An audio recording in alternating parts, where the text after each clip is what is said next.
For Krema Media's Polity, I'm Sane Dlamini. Musa Ngqungwana discusses his book titled Odyssey of an African Opera Singer. So tell us, who is Musa Ngqungwana and how were you introduced to opera music? Musa Ngqungwana is a lowly opera singer from Zwide Township in Port Elizabeth, or just outside of Port Elizabeth. As many townships were built outside of city centers, then you would be led back to the city center if you wanted work. And I grew up in a township raised by my grandmother, and who's since passed since 2008, because my mother had me when she was young, 20, outside of wedlock. In those days, that was scandalous to have a child out of wedlock and young, so the grandparents took over. And my father didn't play any role. As soon as my mother said I'm pregnant, he was a no-show. He said, gone, bye-bye. That relationship ended. But that's not unique to me because it's prevalent in many townships around South Africa and maybe even elsewhere. So I grew up loving music because of the church influence and the fact that music was around us through the influence of the missionaries who were in South Africa for years. We have the huge choral movements, you know, people who came from Lovedale College and so forth. And we have that huge choral influence, and that influenced me too. So when I was in middle school, or what we called primary school, then higher primary school, I didn't want to join the choir. Even though I remember the very first day, the choir master, whom I didn't know was the choir master, was singing in the assembly. And so he came, you know, and just listened to everyone in the assembly. It only dawned on me later that he was actually auditioning us. So he whispers to my ear and says, okay, dude, we'll see you in the afternoon, choir practice. I said, he must be high because I don't sing. I'm not gonna do that. That's for girls, I don't do that. So I didn't go there. So I suffered the consequences. I was sent to detention because of that. Eventually though, reluctantly, I joined the choir because I thought I was in love with a girl in middle school. I failed miserably because I couldn't communicate with girls. I ended up staying in the choir, though I just loved the environment. What really interested me in music, even though I was still not serious about it, was when at the age of 16, I saw a video. I was then part of a male choir, and I saw a video on VHS cassette.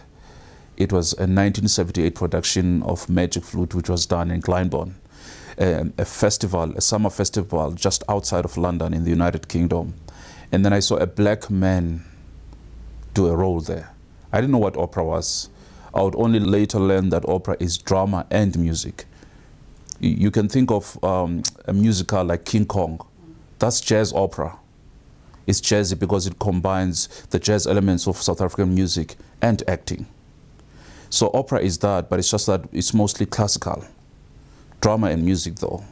So we can evolve these genres. Hence, when I talk to people, I say opera is as much as South African as rugby is and soccer is. We have to do away with the thinking that it's Eurocentric. It might have started there, but it's as part of our lives as everything else. So then when I saw this guy, Willard White, a black man doing a role, I said, I want to do what he does. Though not seriously, because I still think, I still thought I was going to be a doctor. That never happened. That was my genesis of getting involved in music subconsciously, until at a later stage then I would be serious about music. So Chief, as some of your friends may call you, tell us what prompted you to share your journey with us and what are you hoping our readers will take from it? Writing my story came out not because I wanted to write a book or share. It just came out of anger, and it became this therapeutic process because I realized after finishing high school I was so mad at so many things, including my father, who had never played any role.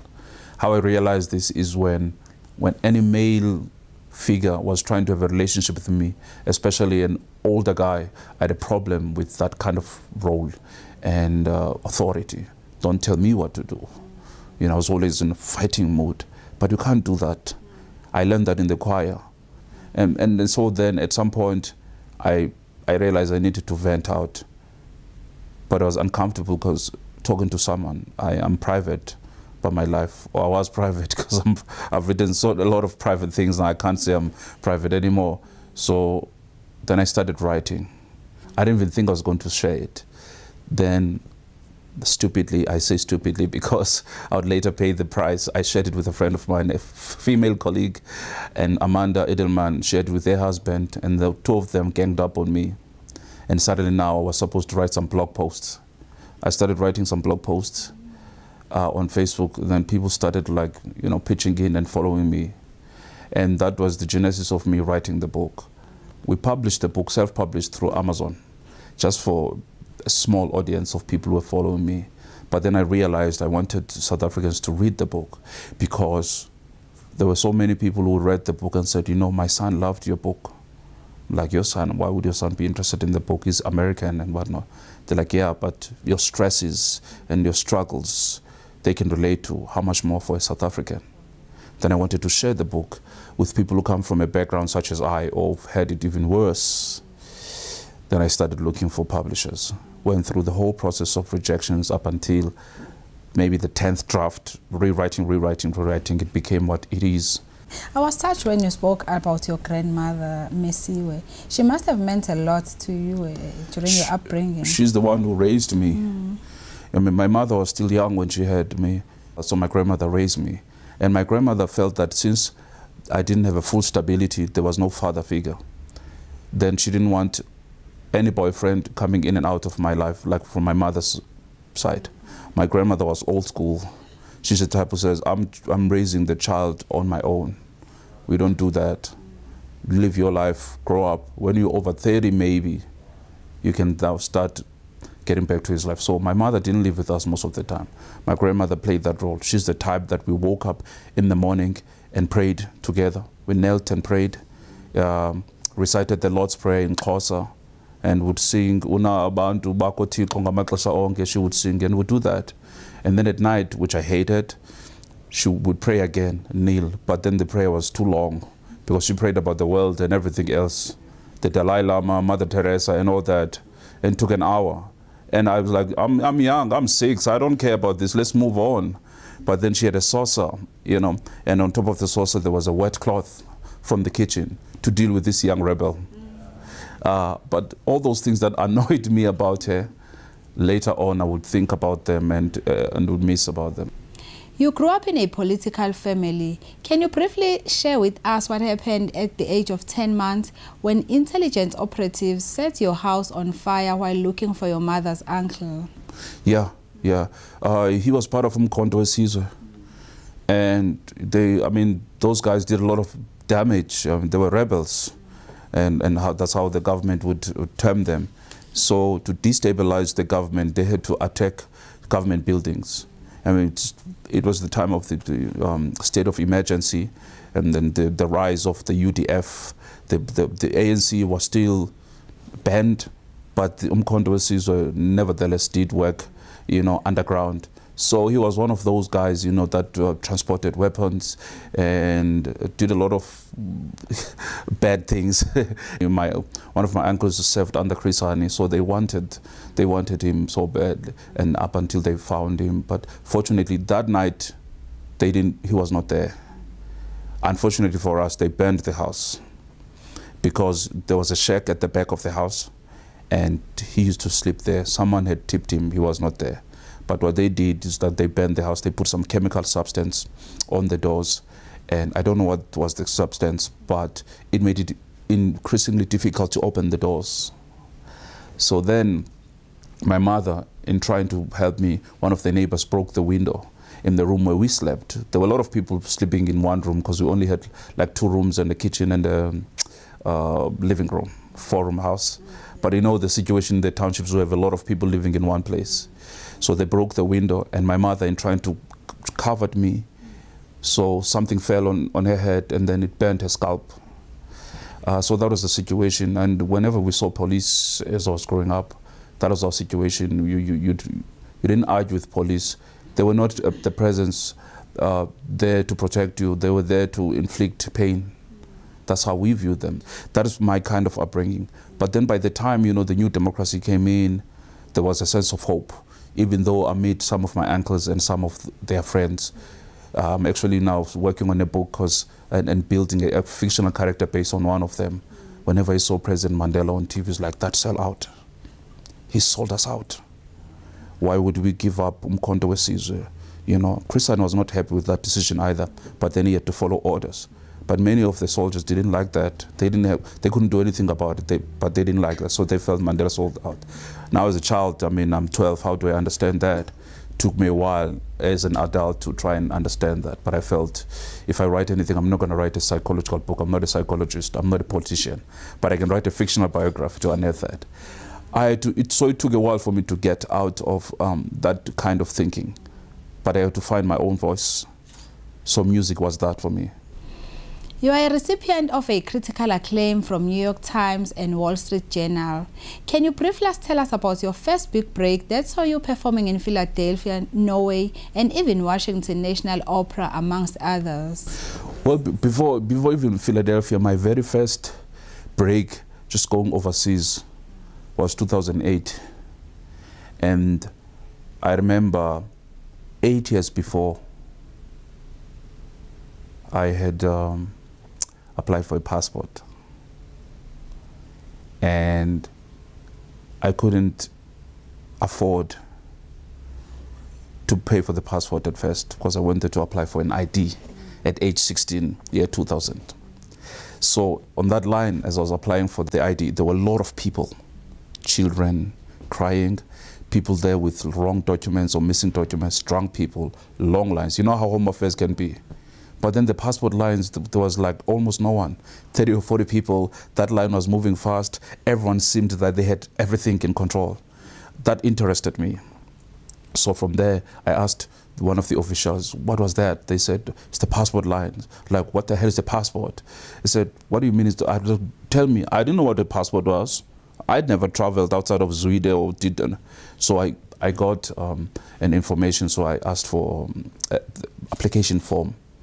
He condescendingly looked at me like, who do you think you are, boy? I said, you gotta give me this. So by law he has to, so he gave me. So what happened is that now I took that, and then I raised money. After 8 months, my grandmother helped me. It was tough, I mean, 8 months, long time, and then we paid for the passport.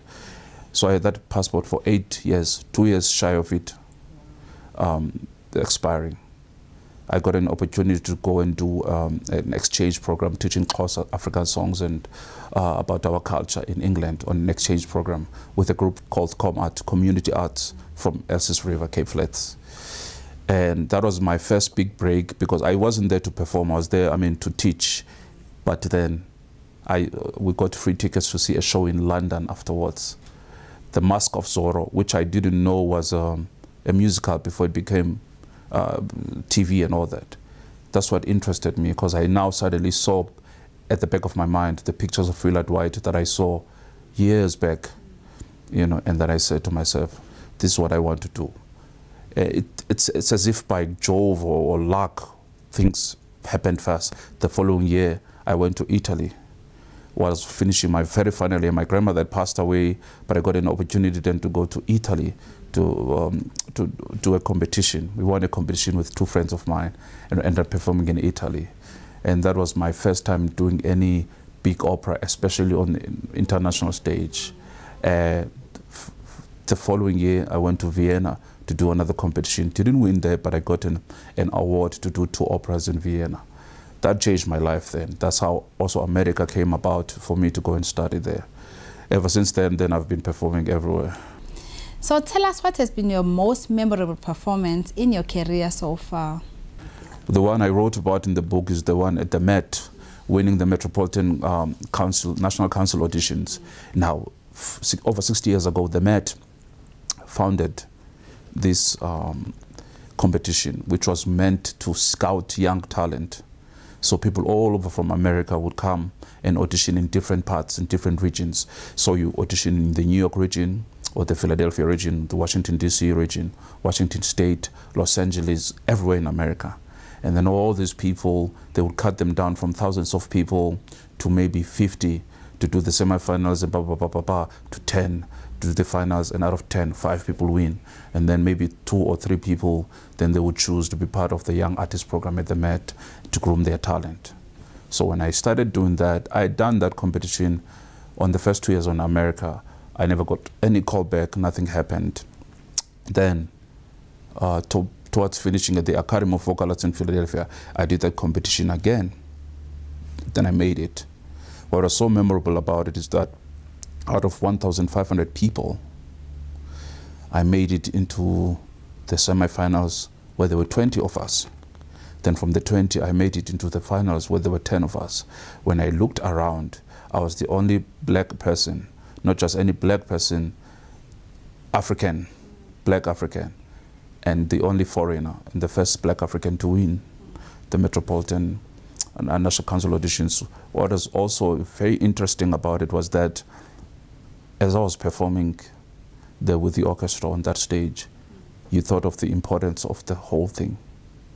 And I wished people like my grandmother were there to see. And it's the place where all these great people, Luciano Pavarotti, Placido Domingo, Jose Carreras, Montserrat Caballé, Renee Fleming, have performed on that stage. These are the people who've conquered the world, you know, Franco Corelli, big names in the opera business, you know, Mario del Monaco. And I thought of this, I'm like, I'm here performing where they performed. So that was very memorable for me. I know you grew up from a poor background, so it must have been a roller coaster ride when you were still working your way up. Can you tell us about the challenges that you encountered? Well, the challenges are, whenever now I count the challenges, I look at them, it's like a walk in the park. Because for me, I know what it is not to have food on the table. I mean, that's not unique. There are many South Africans who can tell you that. But when you find yourself, I remember there's a story that's not in the book. It's interesting because as you talk about things, then you remember more. But I was at the Pottersville Technicon. As I was busy at studying there, you had to go from Zwide Township to Summerstrand, which is over 20 kilometers away. You take a bus. You don't drive. You don't have a car. The taxis are expensive. If you took a taxi, you'll take a taxi from Zwide Township. It'll go past Njoli, past New Brighton, past Darcy, and all these places, get to town. Then from town you get off, you get another one to Summerstrand, because Summerstrand is on the outskirts by the sea.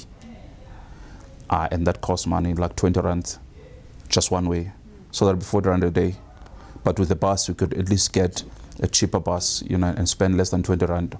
Still, if you have a domestic worker, your mother is a domestic worker and your grandmother, and sometimes they don't have that money. Then I remember there was a day where I had a class finishing at 11, and my next class was at 4, and finishing at 6. Then I was going to get a bus at 7. I had eaten when I woke up. I ate porridge, but didn't have any money. Right? I barely had money to pay for the bus. I barely had money to pay for. I studied quantity surveying. You need instruments, tools to study quantity surveying or civil engineering. I couldn't afford those gadgets.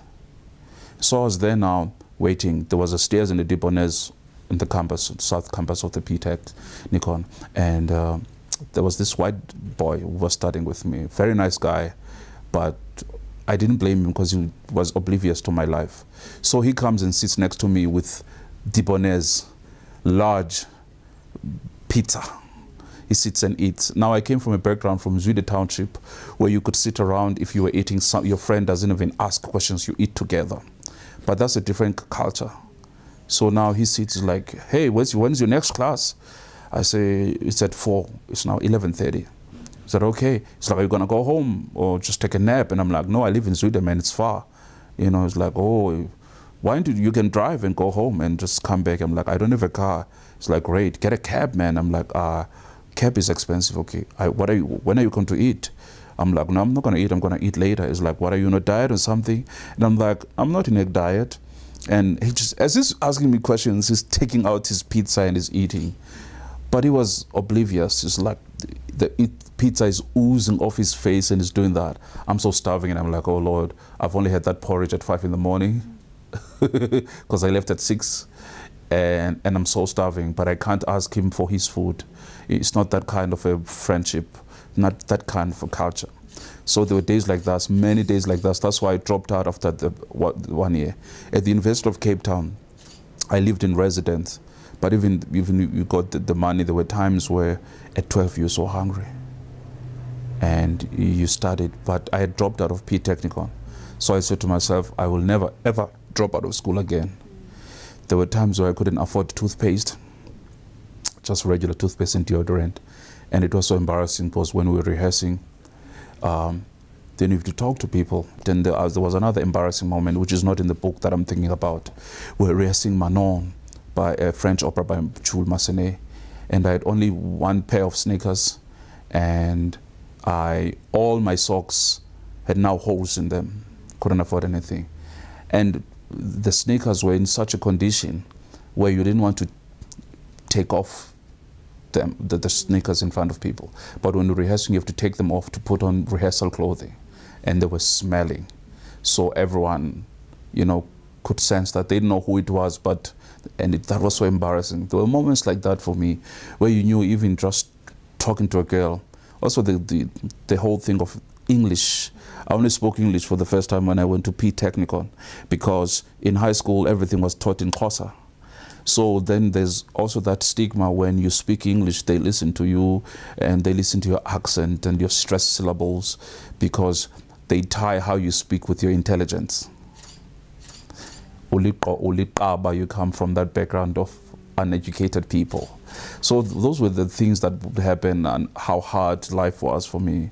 But many people then would get surprised later on when I write about these things, because I didn't talk about them. It was embarrassing for me to talk about them. Maybe if I spoke up, I could have had help. I've learned later that you need to speak up. But it was embarrassing when you didn't have anyone you thought you could trust. Also talk to someone who's starting to give up on his or her dream because of poverty. The challenges are always there. Even when you get successful, there'll be challenges. But now they are coined differently on how successful you are. For me, what kept me afloat and moving was the fact that music, I believed in it. At some point, I believed that that passport I had was going to get me somewhere, even though I didn't know how or where. But I needed to have something that was important. And I dropped out of P Technicon. So when I had that opportunity to study again, even though sometimes I couldn't pay for my fees, I finally had to have the strength to speak up. And you need someone to trust. You first need to trust yourself and say, what can I do from my side? I can study as much as I can. I can focus and put my heart into it. And then all those things that are outside of my control, you need to find someone you can trust. Speak to a certain professor. Some universities now have even counselors and all that. Go and talk to. There are many people who can get help sometimes, but I understand that student whose pride will prohibit him or her from speaking, because it's embarrassing. We may be poor, but we don't like our business out like that, you know, because some people make fun of that. So get someone you can trust and speak up about this. And I found that sometimes even if you don't get help, but once you speak about it, it becomes therapeutic, because it's no longer a burden and a yoke you keep. Are you involved in any development projects to help aspiring opera singers? I've started working with Njabulo Madlala. He's from Durban. He studied at the Guildhall School of Music. He's based in London. He started a program called Amazwi Omculo, and he's been doing very well. So he takes students from all over South Africa. They go and audition. They submit online now, because people can do this online thing through Facebook videos. From there, with help from his panel of friends, he chooses from maybe hundreds of applications to say 20 people, because it's based on funding. So we'd say, oh Musa, doing this competition, could you sponsor one artist for a prize that would help them maybe fly to overseas or stuff to that effect, or towards school. So at first I was involved to say, okay, I'm just going to give the money, but now I'm getting more, and I want to get more involved in mentorship, because I understand those students, they come from the background such as I. Some of them have had even worse. And then there's that self-belief or lack of self-belief and self-esteem, because we come from a defeated background. Even our parents are defeated. So it takes a while to you know, develop that psychologically and get out of that system. So I'm passionate about this project, and I wish I had more time to be involved in it. For now, it's like financially, and when I'm in Cape Town, I will pop in there on Monday to talk to the students. But in the future, I want to have more time where I could come and spend a week like Njabulo does. We can't let you go without like asking for you to sing a few lines for us. We know that South Africa, we saw our new president, Cyril Ramaphosa. Can you just sing a few lines that will give South Africans hope? I don't know if ever I have any song that can give you hope in that regard. Maybe my voice enough, if it's too early, so don't judge me. I remember, you know, when we sang with the Viola Men's Choir, we used to sing all sorts of songs, traditional songs. Do I remember any song? Yeah.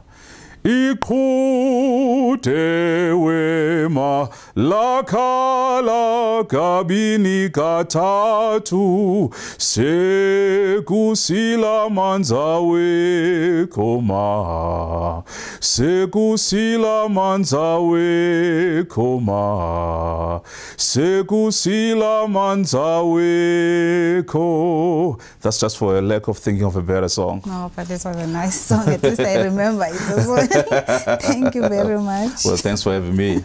That was opera singer Musa speaking to Crema Media's Polity about his book titled Odyssey of an African Opera Singer.